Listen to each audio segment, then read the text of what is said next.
Di Indonesia, banyak sekali organisasi Islam yang menjadi tempat berhimpun dan berkhidmat para muslimin dan muslimat negeri ini. Organisasi-organisasi tersebut tidak sekadar jadi paguyuban, tapi juga menjadi ideologi dalam tanda petik. Tidak heran kalau dalam aksi 212 yang berjilid-jilid kemarin, umat Islam sangat terorganisasi dan massal.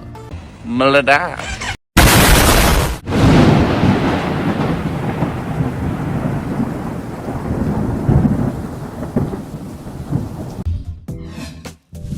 Muhammadiyah.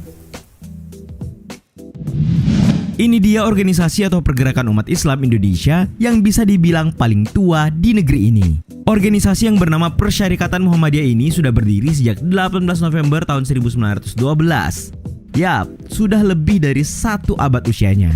Organisasi ini didirikan oleh Muhammad Darwish atau yang lebih dikenal dengan nama Kiai Haji Ahmad Dahlan.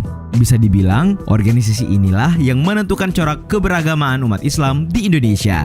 Karena organisasi inilah umat Islam tidak lagi harus memakai sarung dan peci ketika hendak salat, melainkan sudah bisa dengan celana panjang atau pakaian bersih, serta model pendidikan Islam yang modern dan kooperatif. Karena organisasi yang dikenal sebagai gerakan sosio-religius ini juga nih, khutbah Jumat tidak lagi harus memakai bahasa Arab, melainkan bisa berbahasa Indonesia. Hebatnya, saat organisasi Islam lainnya masih terbilang tradisional, organisasi yang memiliki banyak sekolah, universitas, dan panti sosial ini sudah menerapkan sistem organisasi modern. Di awal berdirinya, Muhammadiyah sudah mendirikan organisasi pergerakan perempuan yang berpandangan bahwa perempuan dan laki-laki memiliki hak yang sama dalam berdakwah dan beramal salih, bernama Aisyah. Muhammadiyah juga di tahun-tahun awal berdirinya 1 abad lalu sudah menerbitkan majalah yang masih eksis hingga kini bernama Suara Muhammadiyah.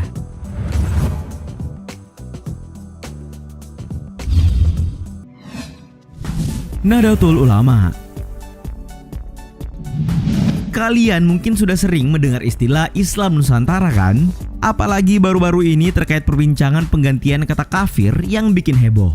Nah, itu semua datang dari organisasi yang bernama Nahdlatul Ulama. Organisasi ini didirikan oleh ulama besar Kiai Haji Hasyim Asy'ari, kakek dari mantan Presiden Gus Dur. NU sudah ada sejak 31 Januari tahun 1926.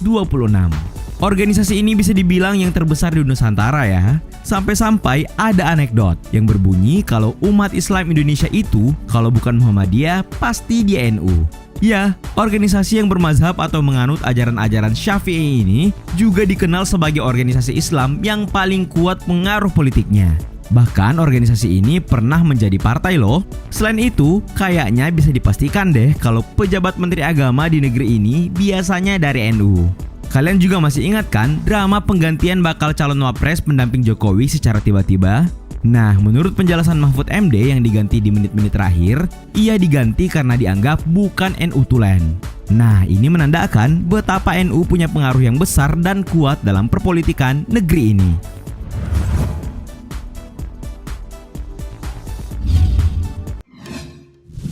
Persatuan Islam. Yang satu ini kalau dilihat lambangnya nih, sekilas mirip dengan lambangnya Muhammadiyah. Coba deh lihat. Nah, ini dia organisasi Persatuan Islam atau yang juga lebih dikenal dengan singkatannya PERSIS. Organisasi yang basisnya masif di Jawa Barat ini didirikan pada 12 September tahun 1923. Ranah pergerakannya juga pada bidang pendidikan dan aktivitas keagamaan. Banyak yang bilang nih kalau PERSIS ini mirip-mirip sama Muhammadiyah. Soalnya organisasi ini juga dikenal gencar memberikan pemahaman Islam yang sesuai dengan Quran dan hadis sahih. PERSIS yang berpusat di kota Bandung ini tidak sepakat dengan pemahaman Islam tradisional yang dianggap sudah tidak orisinil karena bercampur dengan budaya lokal. Tidak cuma itu, PERSIS juga menentang sikap taklid buta dan sikap tidak kritis. Tokoh PERSIS yang terkenal di Indonesia seperti cendekiawan Muslim Kiai Ahmad Hasan yang juga dikenal dengan nama Hasan Bandung atau Hasan Bangil.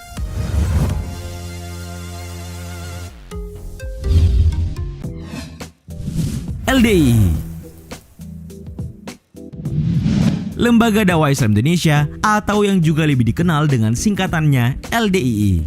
Bagi yang cuma lihat sekilas lambang organisasi ini, ya kalian mungkin akan mengira kalau itu adalah bagian dari salah satu partai ya. Ya, secara kan ada pohon beringinnya. Tapi tentu itu anggapan yang keliru. Organisasi Islam LDII bisa dibilang merupakan organisasi dakwah yang sangat nasionalis. Bagaimana tidak, lihat deh lambangnya. Tampak sangat menonjol bendera merah putih dan pohon beringin yang merupakan salah satu lambang yang ada dalam tubuh Pancasila. Tapi sebagaimana layaknya organisasi dakwah Islam, LDII juga amat berpegang teguh pada Quran hadis. Ada yang unik dari organisasi yang berdiri pada 1 Juli tahun 1972 di kota Kediri, Jawa Timur ini. Sejarahnya nih, dahulu organisasi ini bernama Lembaga Karyawan Dakwah Islam atau disingkat Lemkari. Belakangan, nama ini diganti. Ya, secara juga kan, akronimnya persis banget dengan Lembaga Karate-Do Indonesia yang juga dikenal dengan akronim Lemkari.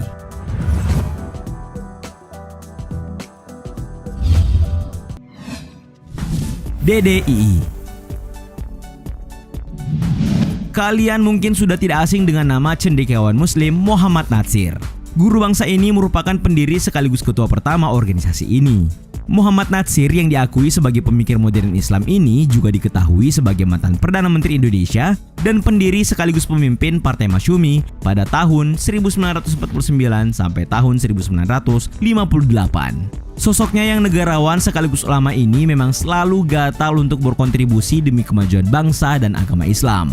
Karena itulah, pada tanggal 26 Februari tahun 1967, Muhammad Natsir kembali mendirikan organisasi baru yang bernama Dewan Dakwah Islamiyah Indonesia atau DDII.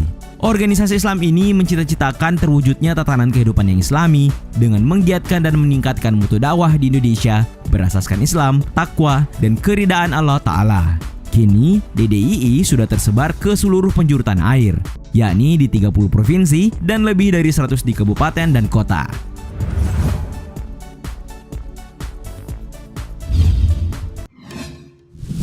FPI.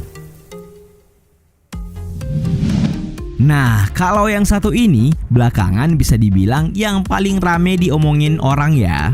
Apalagi sosok pemimpinnya yang belum kembali ke Indonesia setelah sekian lama pergi ke Arab Saudi. Yap, inilah Front Pembela Islam alias FPI yang diketuai oleh Rizik Syihab. Organisasi ini diketahui sebagai salah satu ring utama pendukung calon Presiden 02 Prabowo Sandi dan penggerak aksi 212 yang berjilid-jilid itu. Ya, pergerakan FPI memang sangat membekas ya. Setiap kali beraksi, para anggotanya yang disebut sebagai Laskar FPI seringkali menjadi sorotan media. Sebut saja saban kali FPI merazia tempat hiburan malam atau warung makan yang buka selama bulan Ramadan. Gerakan mereka ini diyakini sebagai bentuk amar ma'ruf nahi mungkar. FPI didirikan pada 17 Agustus tahun 1998. Dan harus digarisbawahi nih, kalau aksi organisasi ini bukan cuma razia-razia ya, tapi juga bergerak dalam bidang sosial kemanusiaan.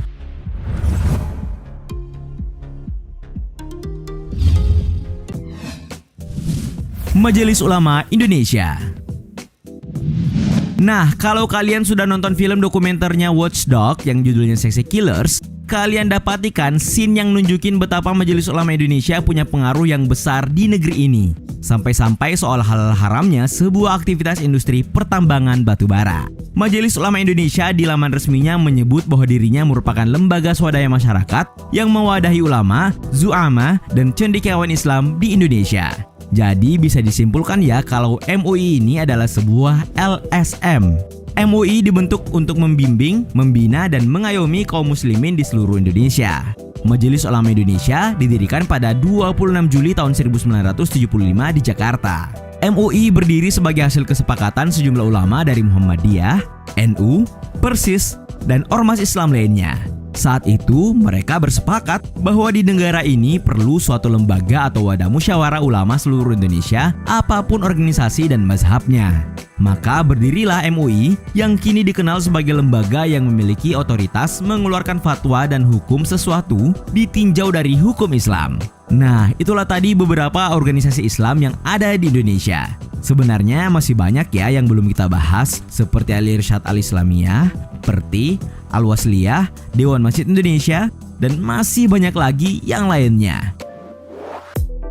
Terima kasih sudah menonton, jangan lupa like dan share. Nonton juga video-video edukatif lainnya yang sudah kami sajikan untuk kalian. Sekali lagi, jangan lupa subscribe dan tinggalkan argumenmu di kolom komentar. Sampai jumpa di video edukatif Data Fakta selanjutnya.